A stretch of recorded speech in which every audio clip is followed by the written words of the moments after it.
Bom, então, retomando, a água da franja capilar é essencial para a vegetação, principalmente aquela de maior porte. Nós vemos aqui um detalhe nesse perfil à direita, da zona não saturada.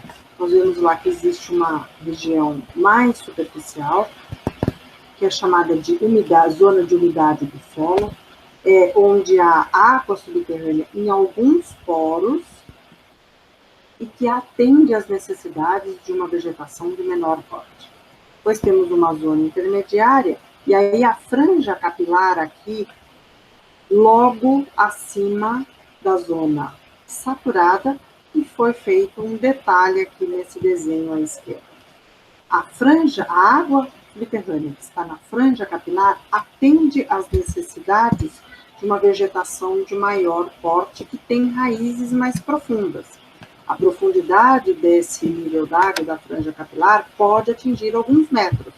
Então, a vegetação que está nessa área precisará ter raízes capazes de chegarem nessa profundidade para ter água para a sua subsistência.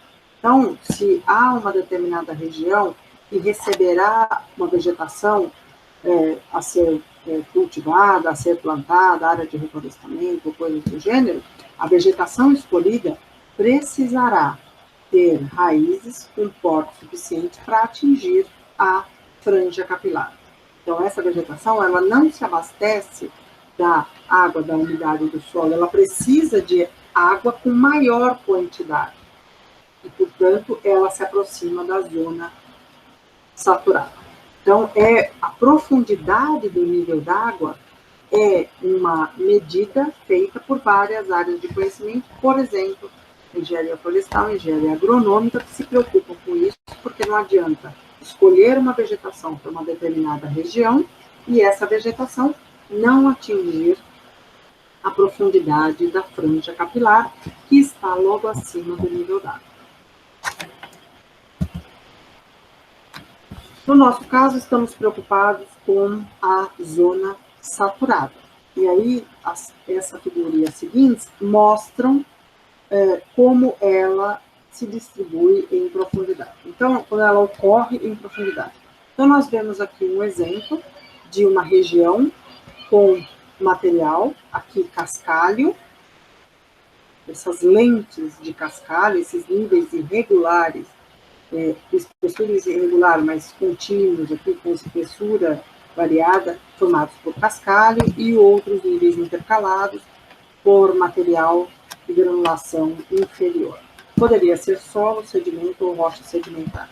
A porosidade é intergranular. Na superfície do terreno, a construção civil, a vegetação, ao que nós estamos acostumados a ver e a ter contato na superfície de qualquer área, seja uma área urbana, uma área rural.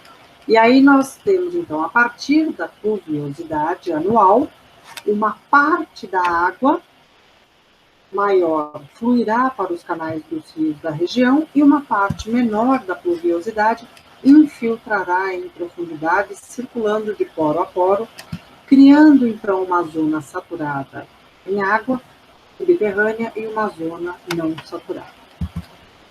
O mesmo ocorre se a região for formada por material, normalmente rocha, com fratura tectônica. São rochas que foram submetidas a esforços na crosta terrestre. Então, aqui os vazios, os poros, estão marcados por esses níveis, essas regiões mais escuras. E aí nós vemos aqui na parte de baixo da figura, onde está a zona saturada, significa que essas fraturas estão todas preenchidas por água. Veremos isso mais à frente, onde isso ocorre no estado de São Paulo, e se constitui, então, uma importante fonte de água subterrânea para a população. E uma região onde há uma porosidade kárstica. Então, temos lá a superfície do terreno, em profundidade, a porosidade, cavernas, que podem variar no tamanho, né, na sua dimensão, parte delas preenchida, parte da porosidade preenchida por água, então seriam poros totalmente inundados, totalmente preenchidos por água, e parte preenchida por água. Então, o que as pessoas têm acesso a cavernas, normalmente, então, é essa região, né? há cavernas com água totalmente preenchida por água, mas o que nós temos normalmente acesso são cavernas que não têm água e, portanto, elas estão numa zona não saturada, estão na zona vadosa daquela região que contém essa porosidade. Então, as águas subterrâneas, elas despertaram o interesse da humanidade que, nos últimos anos, tem se utilizado dessa fonte de recursos hídricos de forma intensa.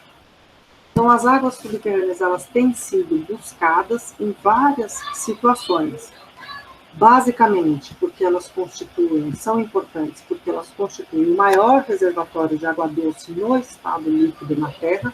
Então, se nós recuperarmos as porcentagens da divisão da água subterrânea na Terra, nós veremos que as geleiras e calotas polares correspondem a maior reservatório de água doce, mas essa água está no estado sólido.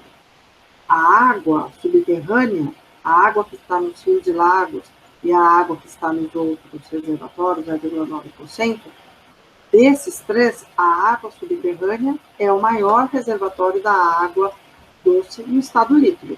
Os rios correspondem a um reservatório menor. Então, é um grande reservatório de água doce que nós temos na Terra. Em geral, em termos de qualidade da água, de composição química, por exemplo, e de outros indicadores de qualidade de água, as águas subterrâneas têm uma qualidade superior à água que está nos reservatórios superficiais, sejam rios, lagos ou represas. E tem reservatório superficial, ele tem, em geral, uma água com uma qualidade inferior à da água subterrânea. Elas são mais limpas do que as águas superficiais. Boa parte disso é garantido pelo processo de infiltração, né, que imita o processo de filtração da água, porque no processo de infiltração, várias partículas sólidas e substâncias químicas são retidas na zona vadosa. Veremos isso mais a seguir quando tratarmos de contaminação da água subterrânea.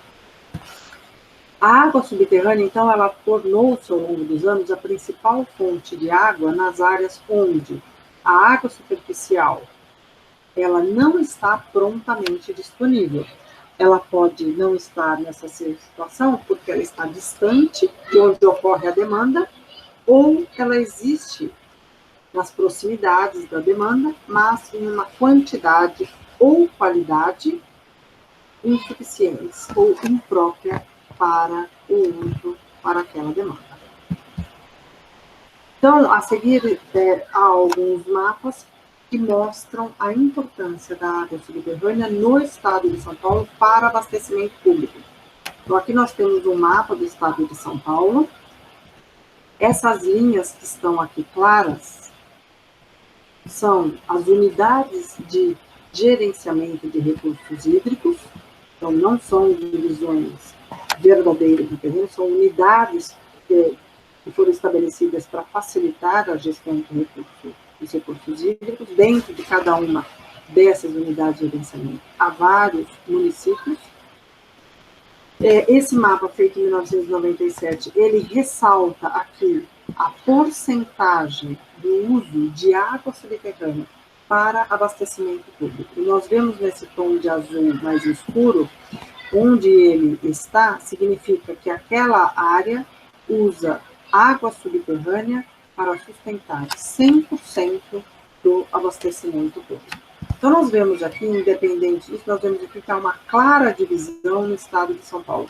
Uma região a oeste, centro-oeste do estado de São Paulo, que muitas áreas, muitos municípios se utilizam de água subterrânea para abastecimento público, podendo chegar aí a 100%, mas vários municípios que indo de 50% a 100% do abastecimento público garantido por extração de água subterrânea.